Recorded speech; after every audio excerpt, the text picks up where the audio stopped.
Assalamualaikum warahmatullahi wabarakatuh. Perkenalkan nama saya Friska Kasana Maulana dengan NIM 15250760. Di sini saya akan memberitahukan cara menginstal Ubuntu 2604 di VirtualBox. Yang pertama di sini kita klik name aja. Lalu kita masukkan nama Ubuntu 2604. Lalu kita next aja, dan di sini jangan lupa pilih Linux. Lalu di hardware-nya kita next aja. Lalu di summary-nya harus ada 25 GB hard disk-nya. Lalu kita finish. Lalu di sini kita ke storage. Kita pilih optical drive MPT. Kita pilih Ubuntu yang sebelumnya kita download. Lalu kita ke start. Lalu kita di sini pilih try or install Ubuntu server, kita enter aja. Lalu tunggu prosesnya hingga selesai. Lalu kita masuk ke bahasa, kita pilih Inggris aja, lalu kita enter. Lalu di keyboard configuration-nya layout-nya harus Inggris. Lalu kita down aja.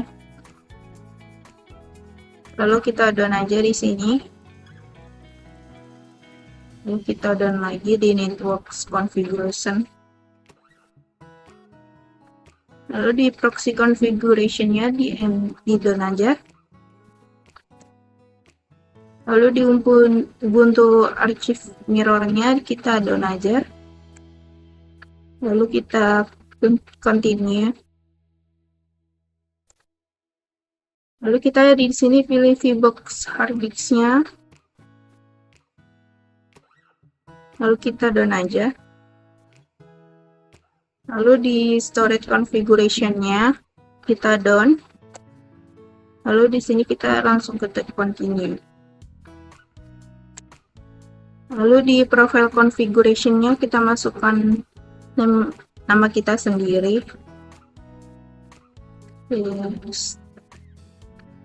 Lalu di server name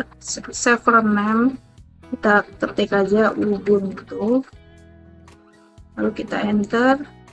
Kita bikin username nama kita.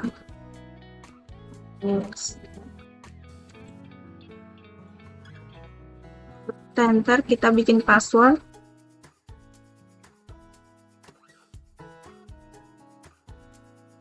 Kita down aja. Lalu di sini kita continue aja.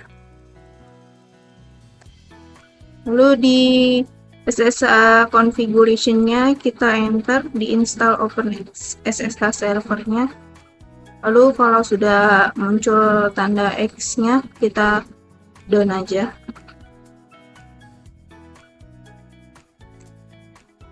Lalu selanjutnya di sini kita langsung ke down aja.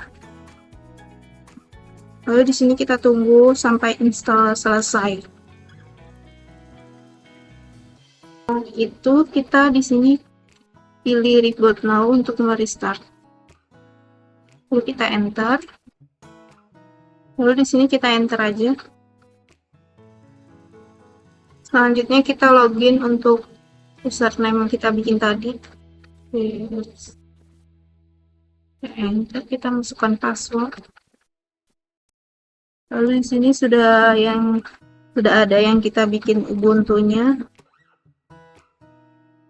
Lalu setelah instalasi selesai, untuk mengetahui apakah nama kita sesuai, kita bisa mengetik WHOAMI,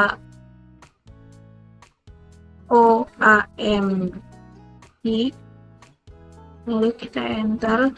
Nah, di sini sudah sesuai ya, Virsta Ubuntu. Selanjutnya di sini akan dilanjutkan oleh teman saya. Sekian dari saya. Wassalamualaikum warahmatullahi wabarakatuh.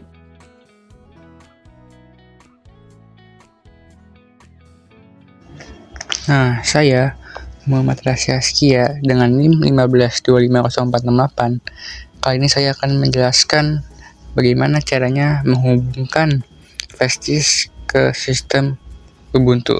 Nah, pertama kalian harus masukkan dulu flash disk kalian ke laptop.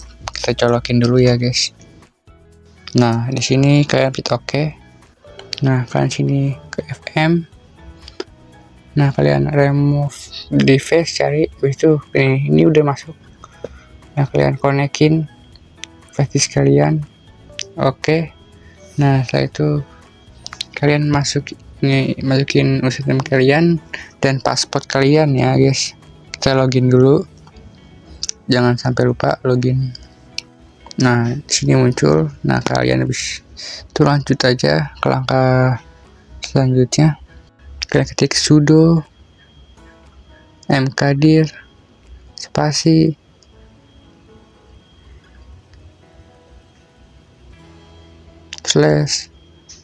/mnt/flash. Nah, kalian masukin password kalian terlebih dahulu, password yang tadi.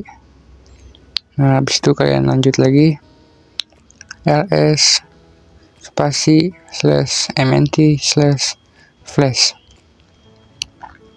Nah, habis itu lanjut lagi ls blk.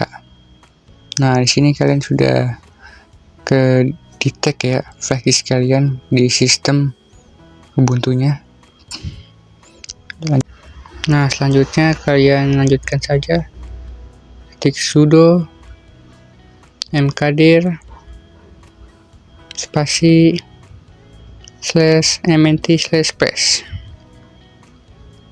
Nah, setelah itu kalian lanjut lagi ls spasi /mnt/flash. Kita lanjut aja lagi, ikutin saja sudo spasi mount spasi /dev/sdb1 spasi /mnt/flash. Kalau udah enter, lanjut lagi. Sini ketik ls spasi /mnt/flash. Nah, sini sudah lihat kalian berwarna hijau. Ini tuh isi flash disk kalian. Nah, kalau ini sudah berhasil dan ini udah selesai juga. Sudah berhasil berwarna hijau. Kita keluarkan saja sudo umon, kita ketik sudo umon spasi /mnt/flash.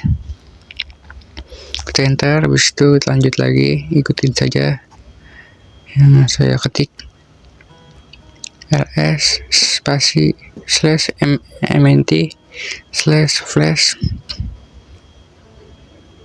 Nah, setelah itu kalian klik clear. Nah, sudah selesai. Nah, ini adalah cara menghubungkan flash disk ke sistem Ubuntu. Terima kasih.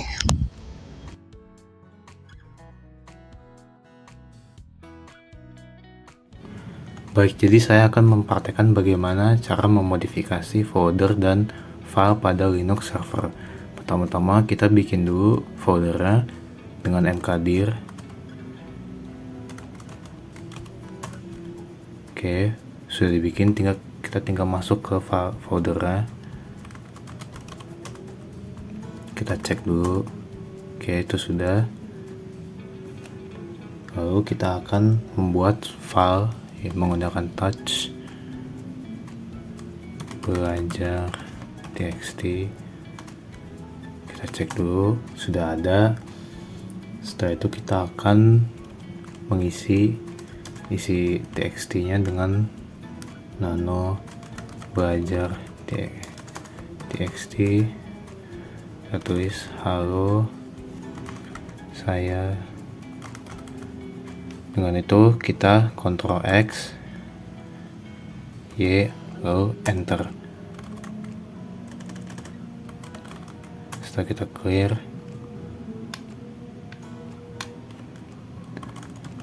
dulu. Nah, sekarang kita tinggal munculkan saja yang kita ketik dengan cat nama filenya aja txt. Nah, itu dia. Lalu kita akan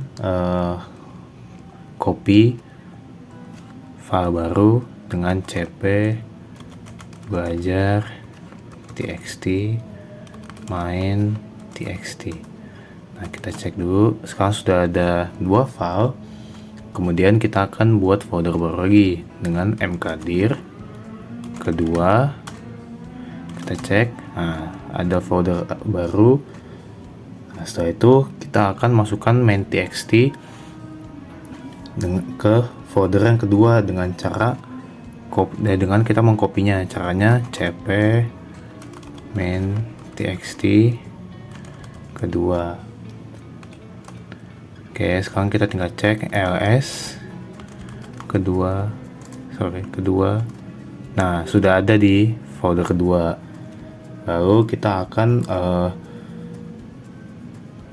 pindahkan file belajar txt ke folder yang baru dengan cara mv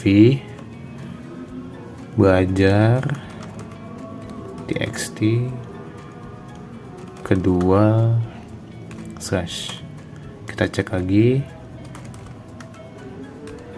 Nah, sudah ada 2 file. Nah, selanjutnya kita masuk ke folder kedua. Oke, sudah masuk. Nah, setelah itu kita ganti salah satu dari nama folder tersebut dengan menggunakan mv. Caranya mv pilih satu main txt, kita ganti ke bosen txt. Kita cek lagi. Nah, sudah terganti kan?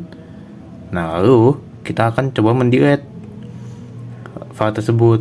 Nah, caranya menggunakan rm min rf. Kita ketik nama filenya bosen txt. Sudah, kita cek ls. Nah, file sudah hilang. Oke, selanjutnya kita keluar dari directory dengan cara cd titik. Kita cek lagi ls. Nah, yang di latihan juga sudah tidak ada yang belajar txt karena sudah dipindahkan, tapi main txt juga masih ada karena kita copy. Nah, baiklah, mungkin begitu saja untuk cara memodifikasi folder dan file di Linux server. Sekian, terima kasih. Assalamualaikum warahmatullahi wabarakatuh.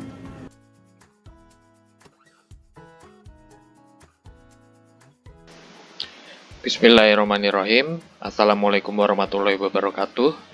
Nama saya Alvin Baruna Fajar Gumilang dengan NIM 152505020. Di sini saya akan menjelaskan mengenai user dan group. Jadi, user itu adalah akun dalam sistem operasi yang di sini itu berarti Linux ya, yang digunakan untuk login dan menjalankan perintah. Jadi setiap user ini memiliki nama usernya serta passwordnya, dan user ini memiliki hak akses tertentu. Jadi intinya user ini adalah identitas individu yang masuk ke sistem. Sedangkan grup adalah kumpulan beberapa user dalam satu kategori. Tujuan grup ini adalah untuk mengelompokkan user, memudahkan pengaturan hak akses, serta mengatur banyak user sekaligus tanpa konfigurasi satu persatu. Dan dalam kesempatan kali ini saya ingin menjelaskan mengenai cara membuat user, membuat grup, kemudian memasukkan user tersebut ke dalam grup, dan terakhir login sebagai user baru tersebut. Yang pertama, bagaimanakah cara membuat user? Caranya gampang, dengan menggunakan perintah berikut. Kita akan coba masukkan sudo add user kelompok 5.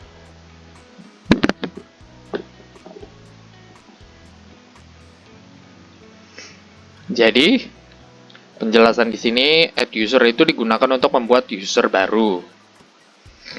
Dan kita beri nama kelompok 5. Setelah ini kita tekan enter.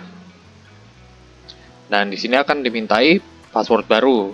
Kita gunakan misalnya Sandi 999. Kita akan diminta untuk mengetik ulang password baru tersebut.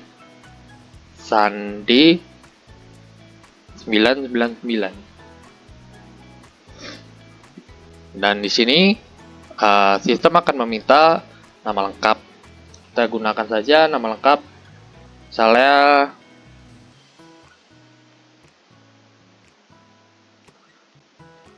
ya seperti ini. Dan untuk nomornya kita gunakan 03 misalnya. Untuk nomor telepon kerja kita gunakan asal saja untuk contoh. Dan ada juga nomor telepon rumah. Kita gunakan asal saja juga ya. Other kita strip saja. Dan di sini akan ditanyakan, is this information correct? Kita akan ketik yes. Dan sudah membuat user berhasil dilakukan. Kemudian kita akan membuat grup. Bagaimanakah cara membuat grup? Caranya adalah menggunakan perintah sudo add group. Kita ingin tambahkan grup lab Linux saja. Ya, seperti itulah cara membuat grup. Kemudian berikutnya kita akan mencoba memasukkan user yang baru kita buat tersebut ke grup lab Linux ini. Nah, bagaimanakah caranya? Menggunakan perintah sudo user mod strip a g lab Linux kelompok 5. Seperti itu.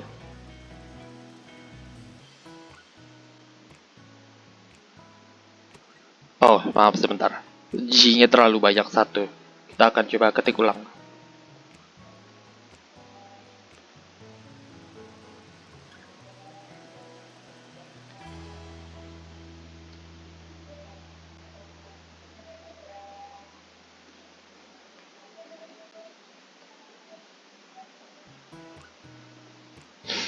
Ya, dengan begini, user kelompok 5 sudah ditambahkan ke lab Linux ya.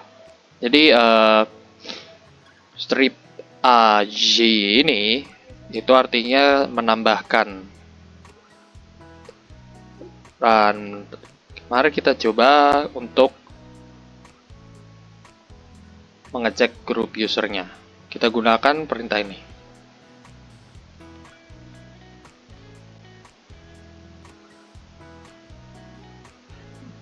Dan keluarlah kelompok 5.2 kelompok 5 user lab Linux. Di sini berarti kelompok 5 sudah menjadi bagian dari grup lab Linux. Dan berikut saya akan coba ya untuk login ke user lab Linux ini. Kita gunakan perintah su strip ke kelompok 5. Ya, so di sini berarti switch user ya. Dan di sini akan dimintai password. Kita gunakan password yang tadi awal. Ya, sudah berubah kan? Di sini sudah tidak lagi usernya yang baru Nana. Usernya sekarang adalah kelompok 5. Hal ini menandai bahwa pergantian user telah bekerja dengan baik dan benar. Ya, segitu saja bagian dari saya. Alhamdulillahirabbil alamin.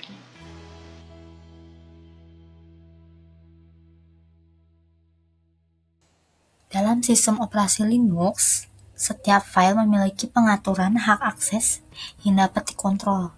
Oleh karena itu, pada bagian ini saya akan menjelaskan bagaimana cara mengelola dan membatasi izin akses terhadap suatu file. Pertama, kita akan melihat keseluruhan daftar file dan folder yang ada dalam Linux ini. Nah, perlu kita ketahui, pada bagian sebelah kiri, paling kiri, itu ada D. D itu adalah tipe file directory, sedangkan yang strip seperti ini itu merupakan file biasa.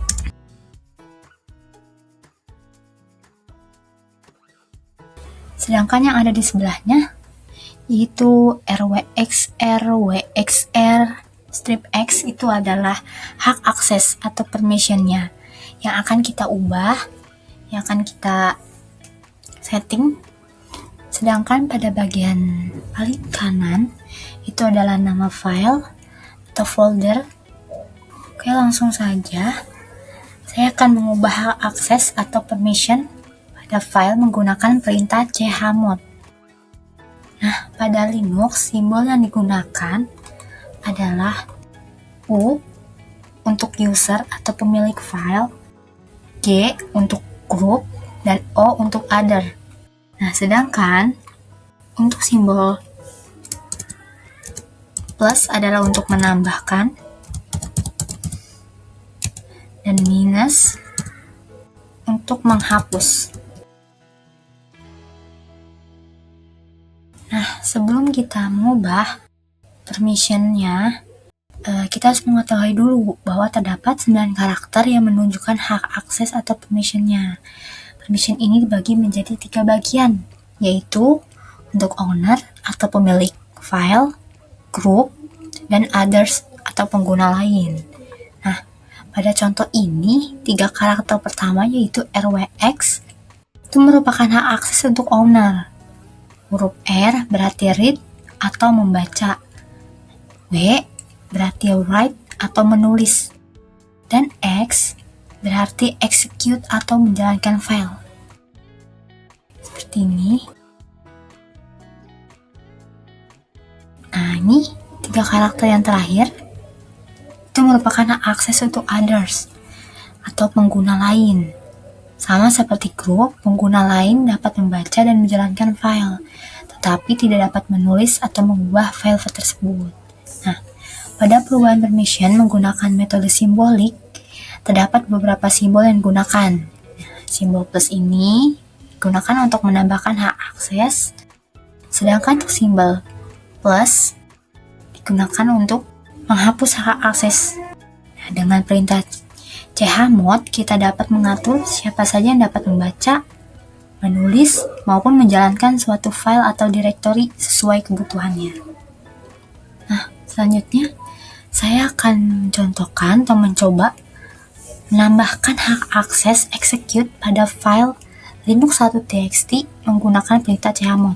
Jadi, seperti ini. Chmod U yang berarti user, dan kita akan menambahkan izin execute. Kita tulis,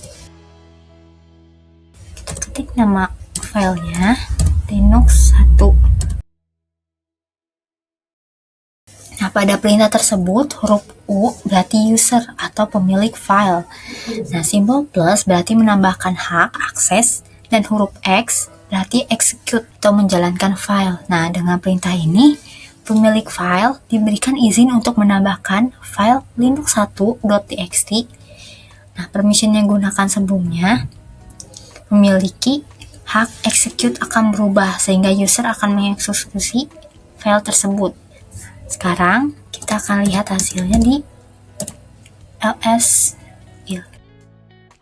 sudah berubah. Jadi RWX yang tadinya RW strip ini sudah berubah menjadi RWX karena kita sudah menambahkan izin execute kepada user. Nah, selanjutnya saya akan menambahkan hak akses write dan execute untuk others dengan menggunakan perintah chmod juga. Jadi chmod others plus wx linux 1 txt. Nah, perintah ini adalah untuk menambahkan akses write dan execute pada others atau pengguna lain. Huruf O berarti others, simbol plus berarti menambahkan izin, sedangkan W dan X berarti write dan execute. Hasil perubahannya nanti kita lihat menggunakan perintah ls in L. Kita coba, sudah berubah. Jadi tadinya izin write dan execute pada others itu tidak ada, sekarang menjadi lengkap RWX di belakang. Pada Linux, permission dapat ditulis menggunakan angka. Setiap angka mewakili jenis hak akses tertentu. Angka 4 mewakili hak akses read atau membaca. Angka 2 memiliki hak akses write atau menulis. Angka 1 mewakili hak akses execute atau menjalankan file. Sedangkan angka 0 berarti tidak memiliki hak akses sama sekali. Nah, nilai permission diperoleh dengan menjumlahkan angka-angka tersebut. Misalnya, angka 7 berasal dari angka 4 ditambah 2 ditambah 1. Yang berarti memiliki hak akses read, write, dan execute. Nah, nilai 6 berasal dari 4 ditambah 2. Yang berarti memiliki hak akses read dan write. Nah, sedangkan nilai 5 berasal dari 4 ditambah 1 yang berarti memiliki hak akses read dan execute. Nah, setelah memahami nilai permission tersebut, saya akan menambahkan hak akses execute pada file linux 1 txt menggunakan metode numerik dengan perintah yang sama, yaitu chmod. Karena saya akan memberikan hak akses pada seluruhnya, saya akan memberikan hak akses seluruhnya pada user, group, dan juga others. Saya akan mengecek kembali. Bisa dilihat untuk Linux 1 txt ini permissionnya sudah aktif semua, sudah semuanya memiliki hak akses, yaitu RWX, RWX, RWX. Selanjutnya saya akan merubah kepemilikan dari file tersebut menggunakan perintah chown. Nah, saya akan merubah file linux 1 txt menggunakan perintah kelompok 5 linux 1. Nah, pesan tersebut menunjukkan bahwa user yang sedang digunakan tidak memiliki hak akses untuk mengubah kepemilikan file. Nah, pada Linux, perubahan ownership menggunakan perintah chown umumnya hanya dapat digunakan dan hanya dapat dilakukan oleh user root atau administrator. Nah, oleh karena itu, saya harus masuk ke mode root terlebih dahulu menggunakan perintah sudo min-i atau bisa juga sudo su. Nah, jadi akan berubah ke mode root. Nah, setelah memperoleh hak akses administrator berikut, perintah chown dapat dijalankan kembali untuk mengubah kepemilikan file sesuai kebutuhannya. Kita langsung aja.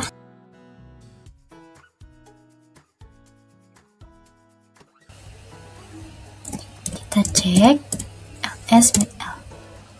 Nah, dari yang tadinya Ubuntu akan berubah menjadi kelompok 5. Karena Linux 1 txt ini akan menganggap kelompok 5 adalah ownernya. Nah, selanjutnya saya akan mencoba mengubah kepemilikan grup pada direktori uji coba CLI menggunakan perintah chgrp. Seperti ini. Nah, perlu kita lihat terlebih dahulu pada uji coba CLI ini bahwa direktori uji coba CLI masih memiliki grup Ubuntu. Sekarang kita ubah. Saya akan mengecek kembali menggunakan perintah smin l.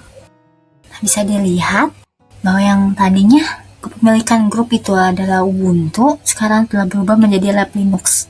Yang artinya kita berhasil mengubah kepemilikan grup pada direktori uji coba CLI ini.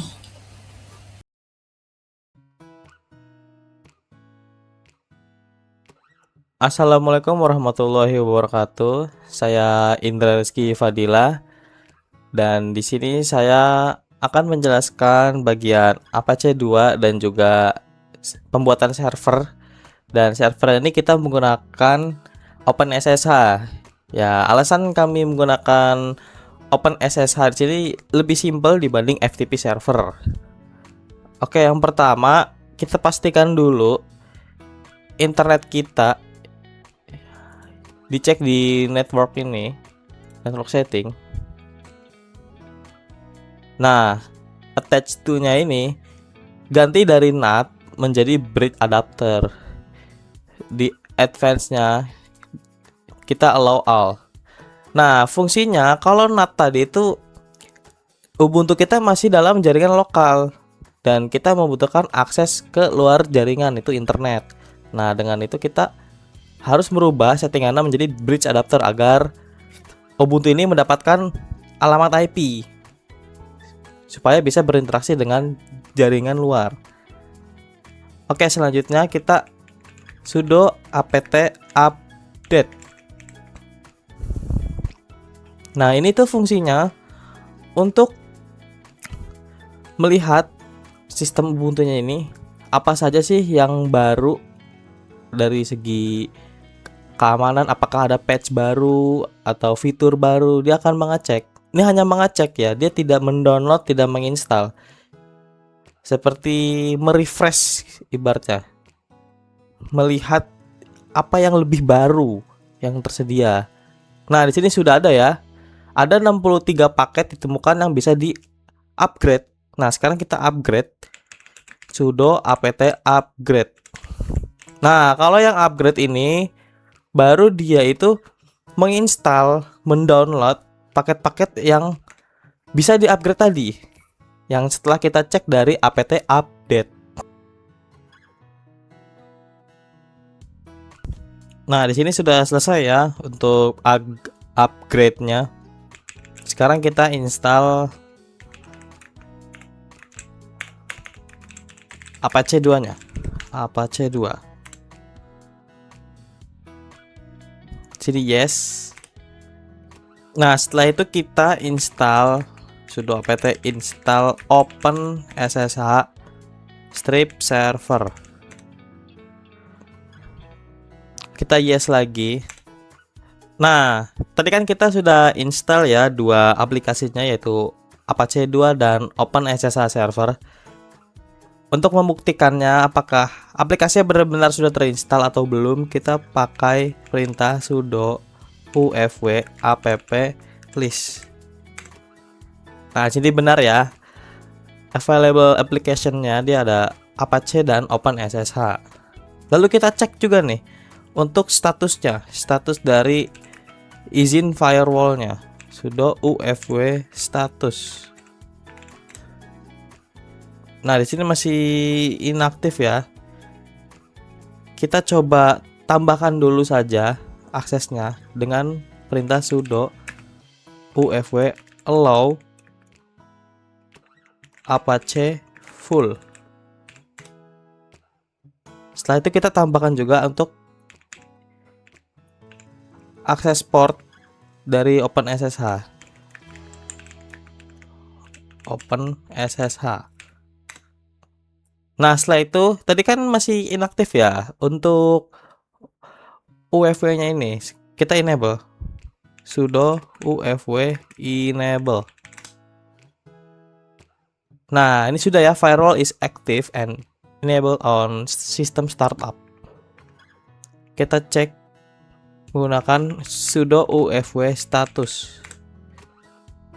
Di sini sudah ada ya, di sini ya. Apache udah allow, dan OpenSSH juga allow actionnya. Oke, selanjutnya kita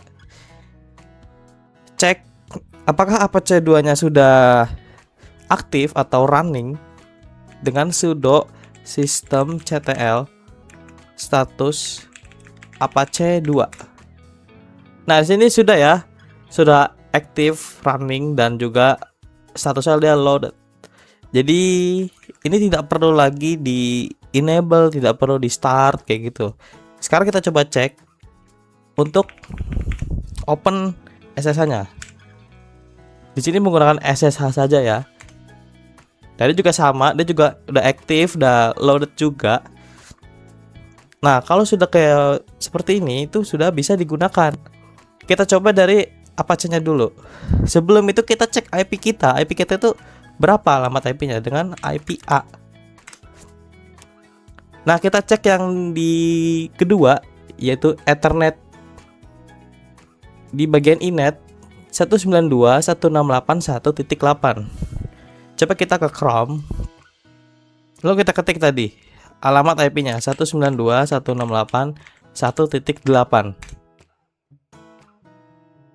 Nah, sudah ya, sudah masuk ke halaman utama dari Apache 2. Sekarang kita coba untuk open SSH-nya. Kita gunakan aplikasi di sini adalah WinSCP.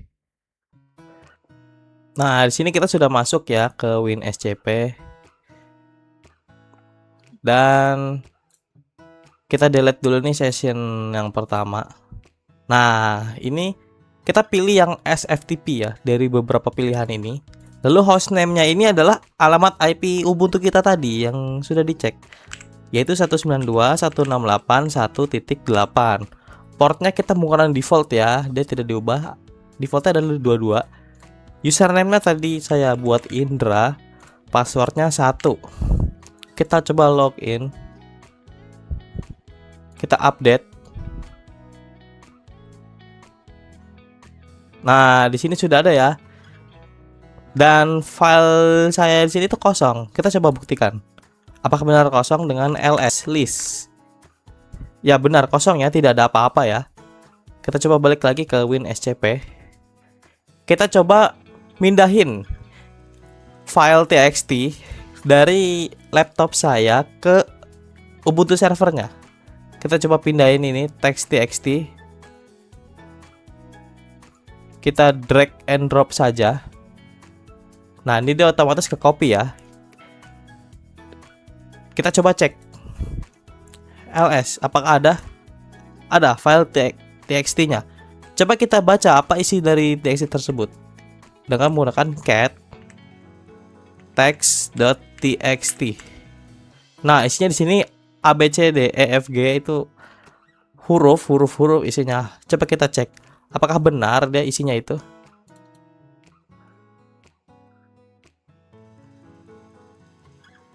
Benar ya, ternyata ya. Isinya adalah huruf-huruf dari A sampai Z.